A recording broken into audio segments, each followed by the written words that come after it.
Welcome, Room 6 friends, and thank you for joining me today for Mindfulness Monday. I hope everyone had an enjoyable and relaxing spring break.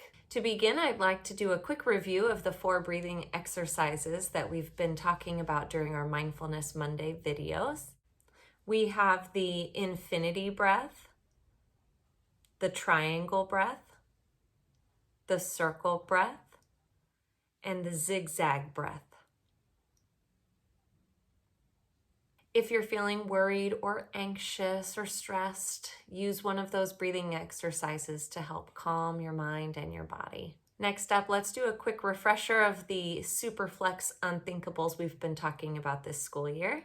Sometimes these unthinkables enter our brains and prevent us from being flexible or cooperative. So let's review the 2 main strategies that we can use when one of these unthinkables enters our brain.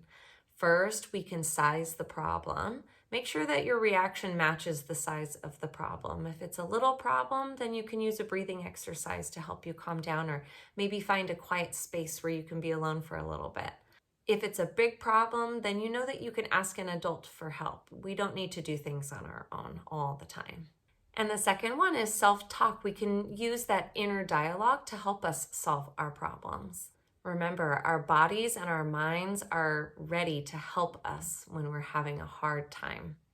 So today, I'd like to share a read aloud about staying positive and overcoming challenges. We read this book at the beginning of the year, and you might remember that we even assigned one of our classroom doors to be our energy door. That's right, today we're going to be reading The Energy Bus for Kids. Today I'm only going to read half of the book, and I'll read the other half next week for our Mindfulness Monday video. So this week I'll share 2 rules, and next week we'll talk about the final 3 rules for riding the energy bus. The Energy Bus for Kids by John Gordon, illustrated by Corey Scott. A story about staying positive and overcoming challenges. It was Monday, and Mondays were never good for George. He woke up tired and grumpy, as usual. He had watched too much television last night. He got hooked on a video game. He went to bed too late and had another fight with his sister, Georgette. His mom was upset because he was late for the bus and still hadn't eaten his breakfast. "It's the most important meal of the day," she said. George knew she was right, but he was too tired and had to hurry to catch the bus.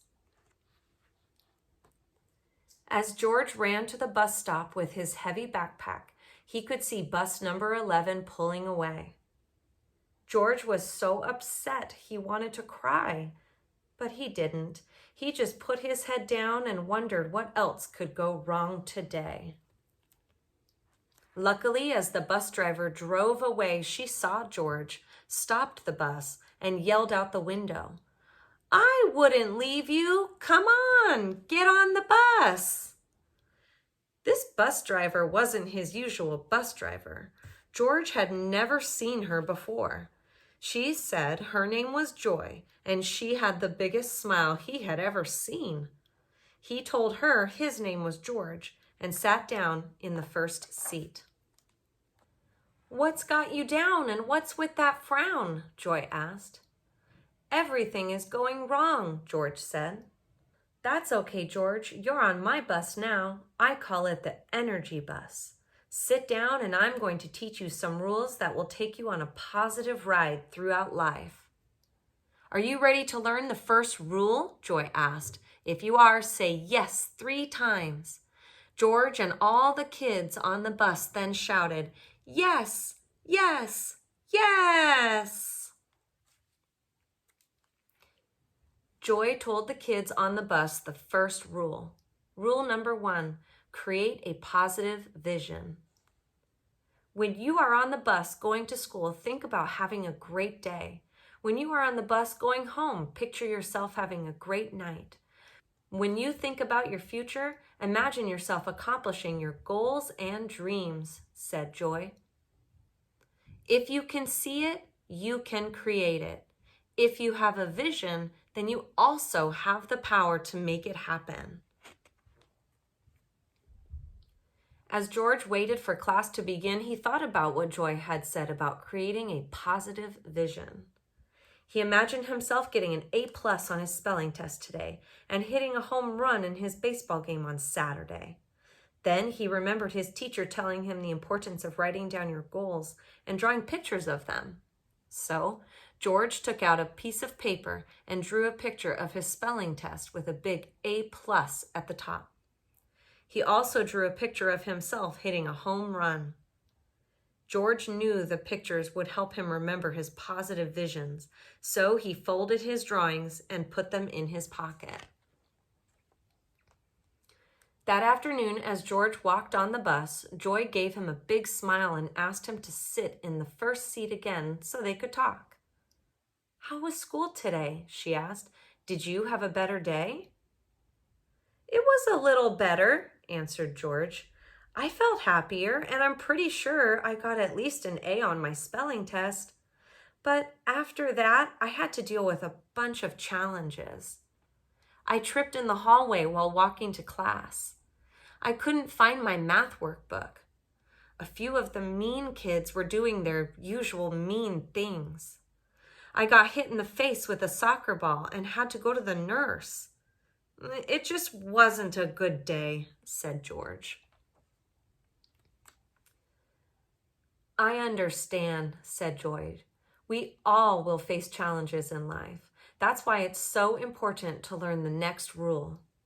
If you want to know what it is, say yes 3 times with me."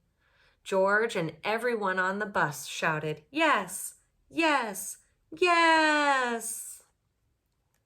Rule number 2, fuel your ride with positive energy. "What's positive energy?" asked George. "It's the positive thoughts and emotions you think and feel and share with others," said Joy. "It is smiles, laughter, gratitude, trust, faith, joy, happy thoughts, and beliefs. If you fuel up with positive energy, you will have the power to overcome challenges and achieve your goals." "But what if I feel negative?" asked George. "Well, that's the thing, George. You possess the greatest power in the world," said Joy. "It's the power to choose to be positive instead of negative." So, what do you say we fuel up with lots of positive energy on our way home today? Asked Joy. "Yes, yes, yes," George and all the other students shouted. The children cheered so loud the bus shook.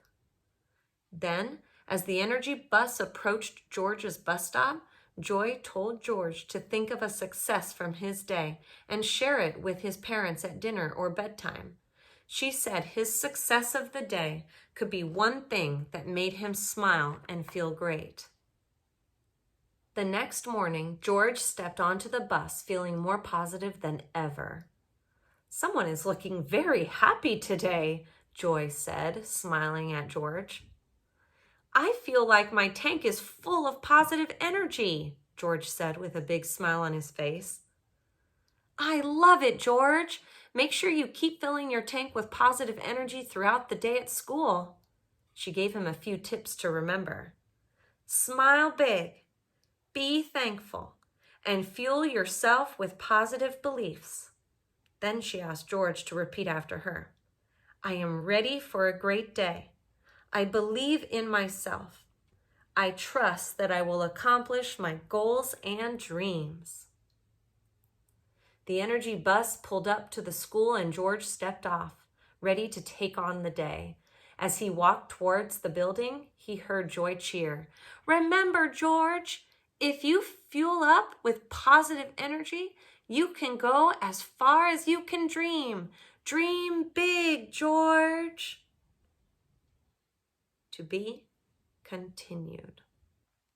All right, so we're going to pause the book there, and I'll finish the rest of that book next week during our Mindfulness Monday video. In the comment section, I'd like you to share ways that you can either create a positive vision or fuel your ride with positive energy.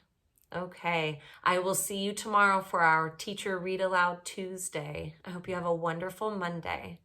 Okay, bye. Air high five.